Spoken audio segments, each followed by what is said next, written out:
السلام عليكم ورحمة الله وبركاته. معكم مستر إيهاب رمضان.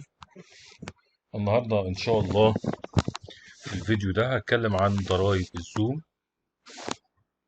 أنا كنت اتكلمت في فيديو قبل كده عن موضوع شراء برنامج الزوم. بس قبل طبعا ما أدخل في موضوع الضرائب بتاع الزوم لازم هنا هدي ملحوظة. هي ملحوظة مهمة جدا، إن لو أنت اشتركت في برنامج الزوم مثلا لمدة شهر، وطبعا دخلت بيانات كريدت، والكريدت دي فيها فلوس، فطبيعي ان الزوم الشهر اللي بعده هيعمل تجديد تلقائي. يعني مثلا الشهر ب20 دولار، هيجي الشهر اللي بعده يخصم 20 دولار من الكريدت بتاعتك، الا اذا انت كنسلت الموضوع ده بنفسك، دخلت وكنسلت بنفسك، او اتكلمت مع خدمة العملاء علشان خاطر يلغوا لك حتة ايه التجديد التلقائي. طبعا خدمة العملاء عندهم كويسة جدا، وانا تواصلت معاهم بنفسي، ناس ممتازة جدا، بيردوا عليك في حدود 3 أيام. تقدر تتواصل معاهم مثلا من هنا، مثلا هي كونتاكت سيلز، وهيردوا عليك. وبالمناسبة متفاهمين وعملوا لي كل اللي أنا كنت عايزه. يعني أنا هحكي لكم الموقف بكل بساطة. اللي أنا كنت مشترك في اللي هي الزوم، اللي هي بتاعة البرو، اللي هي 150 دولار في الإيه، في السنة. ونزلوا لي معاها حتة اللي هي البورد، الاشتراك بتاع السبورة. اشتراك بتاع السبورة حوالي 27 دولار في السنة.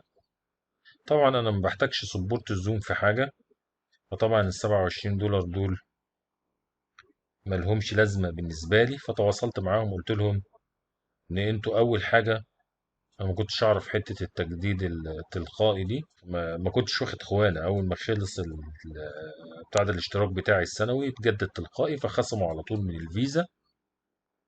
تمام. فكلمتهم وتواصلت معاهم، قلت لهم لا انا مش عايز حته ال 150 دولار. فقالوا لي خلاص احنا هنعمل لك خصم 10 دولار. وقلت لهم في نفس الوقت انا ما استفدتش حاجه بموضوع السبوره ده، او الاشتراك بتاع السبوره. اخصموا لي الاشتراك بتاع السبوره. وفعلا خصموا لي الاشتراك بتاع السبوره، عملوا لي خصم حوالي 10%، رجعهم لي على الفيزا. تمام.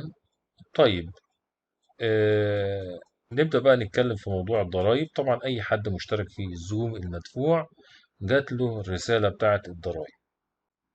الخلاصة إن مصر تواصلت مع الزوم إن أي حد مشترك من مصر يدفع ضريبة القيمة المضافة.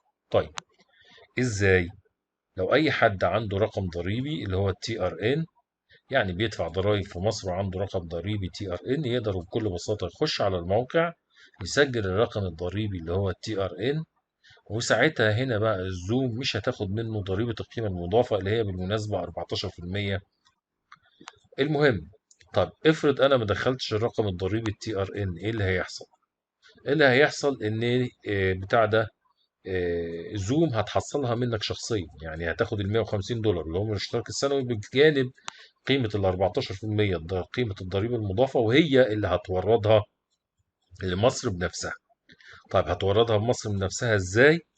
اول حاجة هتديك فاتورة دفع، وفاتورة الدفع دي هي اللي هتوديها مصر أو هتبعتها للحكومة المصرية. فاتورة الدفع دي هيكون مكتوب فيها إيه؟ هيبقى يكون مكتوب فيها اسمك وقالوا رقمك التعريفي. الله أعلم هل بقى هيكتبوا عنوانك أو بتاع.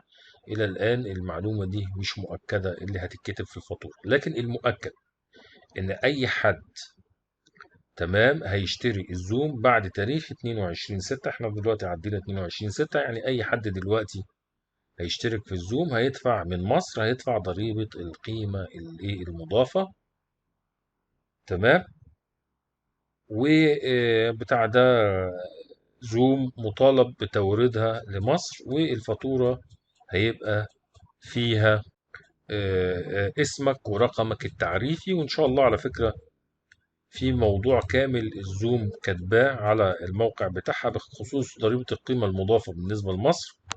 هسيب لكم اللينك بتاعه في وصف الفيديو، تدخلوا تقروه بنفسكم. دي نقطة. اي حد قبل 22/6 مش مطالب بضرائب ومفيش حاجة هتحصل. الكلام ده طبعا بعد 22/6، وطبعا احنا عندنا التاريخ ده دلوقتي، فاي حد بعد كده هيبقى عارف يعمل حسابه ان هتتبعت فاتورة باسمه، اللي هي الفاتورة اللي اشترى بيها برنامج الزوم، وهتتورد ال 14% دي للحكومة المصرية. أتمنى أكون أفدتكم، وطبعا ما تنسونيش في الشير واللايك والسبسكرايب. دمتم في أمان الله، ولو في أي سؤال أنا تحت أمركم. والسلام عليكم ورحمة الله وبركاته.